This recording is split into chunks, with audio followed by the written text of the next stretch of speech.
Happy Monday. Welcome to this week's edition of Sermon Scraps. This week is a special one because we are now in the month of October, which is one of my favorite, if not my absolute favorite months of the year. Why is that? A few reasons. First of all, I'm wearing this hat because today, my favorite basketball team in the NBA, the Golden State Warriors, begin their preseason. So we'll see if all these new draft picks that we got started. Second reason, I was born in the month of October, so that makes it automatically incredibly special. And the third reason is the weather in Minnesota is just wonderful in October. It starts getting a little bit cooler at night. You can enjoy some walks without mosquitoes eating you alive. It's really a wonderful time. But that's not what we're here to talk about. We're here to talk about Genesis 3. So the first thing I wanted to share with you is the book I recommended on Sunday is called The Serpent and the Serpent Slayer by Andrew David Naselli. Andrew Naselli actually is a professor at Bethlehem College and Seminary up in the cities here and serves as a pastor at Bethlehem, I believe at their downtown campus. And this is a series of books that I think is really interesting. It's called Short Studies in Biblical Theology. So it just takes a theme in the Bible and then kind of expounds on it through and how that theme is pictured throughout the whole rest of the Bible. And I thought The Serpent and the Serpent Slayer was appropriate for Genesis chapter 3. The second one of the things stories that I shared at the very beginning was about Harry Potter. And when I was growing up, Harry Potter was a big deal because you weren't allowed to read it. I actually was not allowed to read the book growing up. So then when I turned 18, I finally was able to read the whole series, and it worked out perfectly in my favor because I read the first 6 books and then finished it as the 7th book was released. So it worked out really, really well. Part of the reason I actually would encourage people to read Harry Potter is because it's abundantly clear who is good and who is bad. Now, when I was growing up, there's a lot of complaints about Harry Potter because there was magic and the witches were good, which didn't make sense to me because I read Lord of the Rings, and Lord of the Rings had wizards that were good, and so there seemed to be a disconnect in my mind. J.K. Rowling has even actually shared that part of her inspiration for the Harry Potter series was the Chronicles of Narnia, which also has magic in it, good and bad magic. And so some of it is we as Christians should not be afraid to celebrate books, movies, artistry, culture that are culturally significant. And so a lot of these things and a lot of these stories can be used to teach good and evil. Now, notice I didn't say Twilight is good because Twilight was an absolute joke and terrible writing, terrible movies. Don't waste your time on those. But Harry Potter was actually much more enjoyable than I was ever expecting it to be. Just recently had Kara and I would rent the audiobooks from our library and listen to it, and she actually came out of it enjoying it a lot more than she thought she would as well. So I even got her on the Harry Potter train. Now, Genesis 3 is where all that God created as very good starts to go bad. And so what Genesis 3 is talking about, and even at the very beginning here, what we start seeing is the emphasis was not on flourishing. And so many of the ways that we approach God's rules, God's commands are that they're boring, that they are bad, they're overly constrictive. We can't thrive if we are obedient to how God has commanded us to live. But in reality, it's only in obedience to God's commands that we can find flourishing. So do you want your children to flourish? Don't have kids until you're married. Raise them in a loving and a caring home. Plug them into the church, and you yourself get plugged into the church. Live a transformed life through the power of the Spirit and pray like crazy. That's how God has commanded us to live. You want a healthy sex life? Get married. That's what God has commanded us to do. And sociological studies back these up time and time and time again, that if we are obedient to how God has commanded us to live, we will find flourishing. And that's I really, really like the quote from Tim Keller in his Meaning of Marriage book, where he says, happiness is found on the far side of holiness, not the near side. That is the only way that we're going to find true, lasting happiness is by becoming more and more holy, pursuing holiness first as a means to happiness. We don't pursue happiness and then try to throw some holiness in. Another thing that really stood out to me as I was reading this text, I talked about it a little yesterday, is God reveals himself to his people through his words. Now, creation points to him. We know that all creation is for him, is for our good. But then I also found it so interesting how Satan attacks through the eyes, through sight. And I was even thinking we prefer these emotional or sensational experiences where people will even say, I feel like God told me to.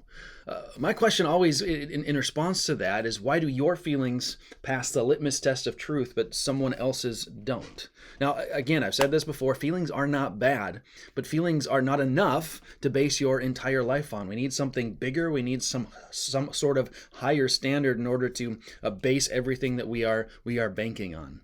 Another piece that I didn't really talk about before, but we need to talk about Genesis 1 in relation to understanding all of Genesis 3. In Genesis 1, there's this big disconnect between God's domain and our domain. So in Genesis 1:28, God commands the humans, be fruitful and multiply and fill the earth and subdue it. And have dominion, pay attention to this, have dominion over the fish of the sea, over the birds of the heavens, and over every living thing that moves on the earth. Notice there are some boundaries placed on even the humans' domains, what they control. So we can't control the light and the darkness. We can't stop the sun. God can. We don't control the weather or the water. God does. And I know I read some things recently that China is trying to find a way to put particulates into the air to force it to rain. So I know people are trying to, but we have limits. There are certain things that we can and we cannot do. God does not. So part of what Satan is tempting Adam and Eve with in this section is which domain they have dominion or control over. As I shared before, that this idea of the three temptations here shows up again with Jesus in Luke chapter 4. But another way that ties it back, that Luke 4 passage back into this Genesis 3, is the ending of Luke chapter 3 leading into the temptation is the genealogy of Jesus. So it's Jesus, when he began his ministry, was about 30 years of age, being the son, as was supposed, of Joseph, the son of Heli, going all the way back. And here's the ending. In verse 38, the son of Enos, the son of Seth, the son of Adam, the son of God. It goes right from that into the temptation narrative. So Luke is casting Jesus as a second Adam, a fulfillment of where everything went wrong. And where Adam and Eve, as I mentioned Sunday, were in this lush, bountiful garden, Jesus is cast off into the desert. And even in the midst of him not living in this place of flourishing, he succeeds where Adam fails. Now, another thing that I just want to explain a little bit further, I shared my disdain for verse 16. This is the consequence for the woman. It says, your desire in the new ESV version, your desire shall be contrary to your husband, but he shall rule over you.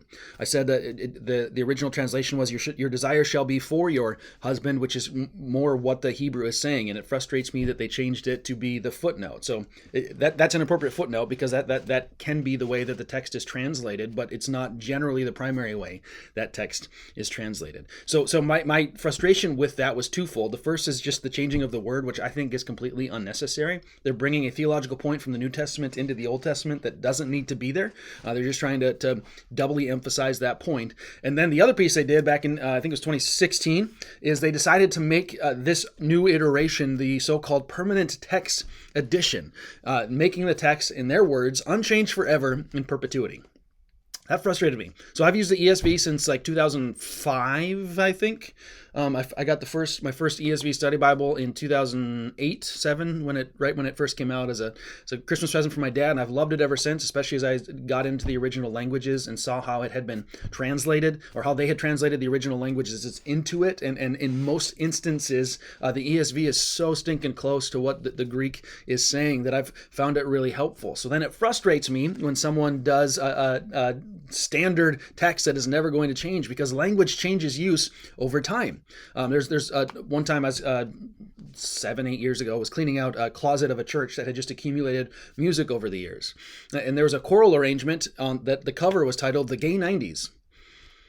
It's a church song, yeah, "The Gay 90s."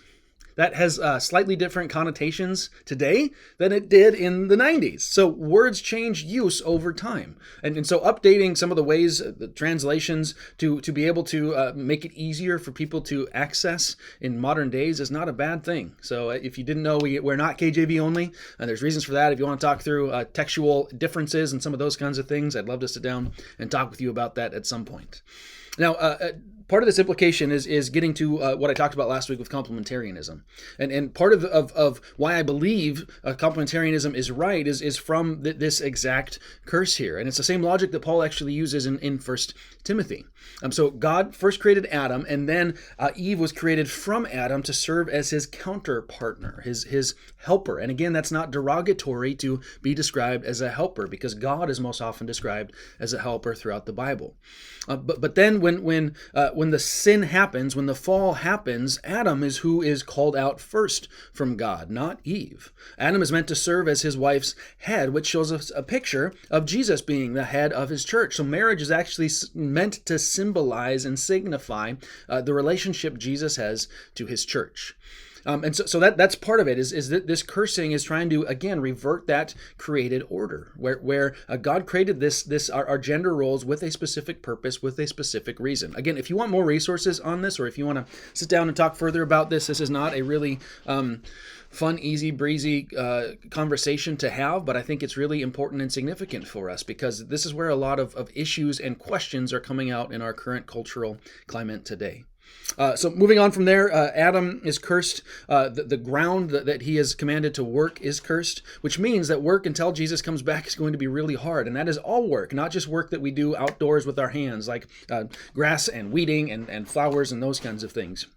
Because the curse has even affected the way we do cultures, the way we use our minds and our brains, even the way computers work. They don't always work the way you want them to, right? And so even computers, those of us that use computers for our job regularly, even those things are affected by the fall. And one of the reasons that I am a Christian is because of this account of sin, because of this account of the fall. How do we get both good and evil? Where does it all come from? What should our standard be? How do we know what is good and what isn't? Now, I've done some studying on this issue, not a ton, but others have really dug into this issue, and I think have come up with some really helpful responses. So one of them is this book, Christian Apologetics, A Comprehensive Case for Biblical Faith by Douglas Groothuis. He was my apologetics professor at seminary, and he actually referred to it as a doorstop. It is very weighty and over almost 800 pages, 752 pages long. He's got some really good, helpful, compelling arguments in there for how did evil come about? What is the Christian response or answer to evil as opposed to some other world religions? There's another one, 12 Questions of Christianity by, I think that's the title of it, by Rebecca McLaughlin, that is really helpful as well. She's got one little chapter on the problem of suffering. Why is there so much suffering? And if you look at other comparative world religions, Buddhism, karma doesn't really provide an intellectually satisfying answer. Muhammad doesn't solve your problems unless you want to live or die by the sword. Jesus can, and Jesus does. Jesus, the one who experienced all these curses on himself, he was the one that was hung on a tree. He bled sweat as he looked at the work on the cross. He was given a crown of thorns. He tasted the dust of death so that we can now live in the newness of life. Last thing I want to talk about with work is verse 23. God sends Adam out from the Garden of Eden to work the ground from which he had taken. The irony of this, which initially gave him life, he's working that ground that he was created out of, but it's only through blood, sweat, and tears that the good is going to come out of that work. And I think some of this is even pointing to some of these modern movements that we have seen related to agriculture, getting us back to our roots. I've got a friend who's a pastor out in Hastings that is wanting to expand some of his church's footprint. They've got like 12 acres out there and do gardening and teach kids what it means to be stewards and care for the earth, what it means to see a little seed, how we take care of that, and how it blossoms to become something that we can then eat and put on our tables. And I think there's something significant about us using our hands to work and produce good things that come from that. Now, I'm not saying that all other work is bad, because all work is good if we do it unto the Lord instead of unto humans. But there is something significant about us working with the ground that God created us from. So that's Genesis 3.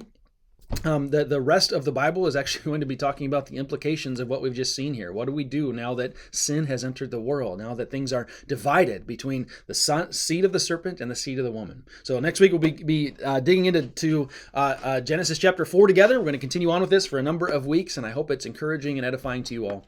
As always, if you ever have questions or want to dig further into some of these issues that I bring up in either these videos or Sunday mornings, please feel free to send me an email or grab me on Sunday. I'd love to sit down and chat over a cup of coffee.